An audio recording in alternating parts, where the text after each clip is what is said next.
Le dernier roman de Bruno Le Maire, intitulé La fugue américaine, n'aura pas eu besoin de grands moyens pour assurer sa promotion.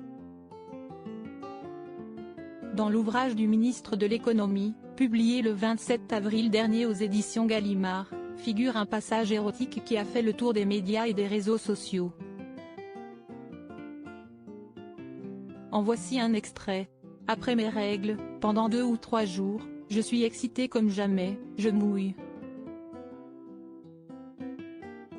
Aussi étonnante la prose de l'ancien ministre de l'Agriculture soit-elle, il n'est pas premier homme même politique à avoir parlé sexualité en littérature. Édouard Philippe s'est essayé au genre érotique en 2011, dans son roman Dans l'ombre, coécrit avec son ami, le député Gilles Boyer. L'œuvre relate les aventures d'un jeune politicien, proche d'un responsable politique de premier plan. Ses écrits sont un brin sexuel, voire carrément sexiste. Tout le monde se demandait quel serait le premier député à pouvoir faire état de ce trophée. Voici comment le héros évoque sa maîtresse, Marilyn. Mais loin d'être la seule remarque de ce genre, la femme est également réduite à son apparence physique. Marilyn a des petits seins. Normalement je n'aime pas ça. Mon truc, je l'avoue, ce serait plutôt les poitrines un peu rondes.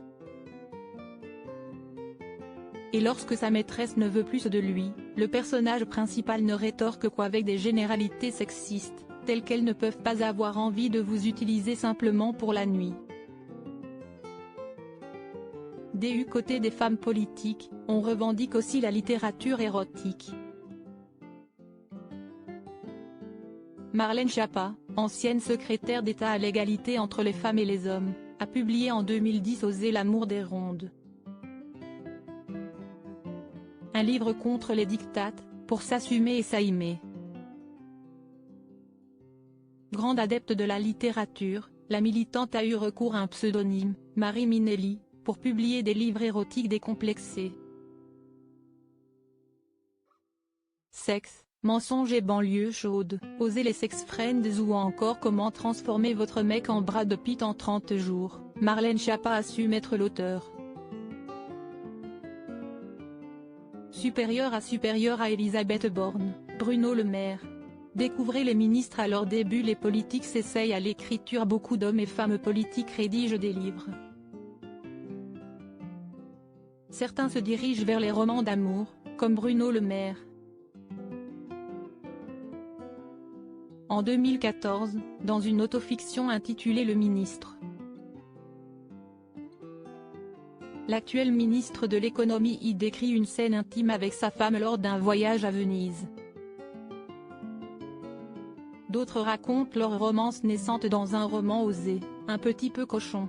En effet, Emmanuel Macron s'est aussi essayé à la prose érotique. La saga des livres de politiciens continue. Cette fois-ci, Édouard Philippe ne réitère pas avec les textes érotiques. Dans Impression et lignes claires, à paraître le 7 avril chez J.C. Lattès, le maire du Havre revient sur ses années à Matignon. Ses rendez-vous secrets, ses relations avec Emmanuel Macron, ses intentions pour 2022.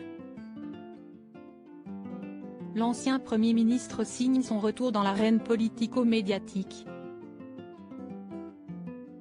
Crédit photo, Jack Tribeca.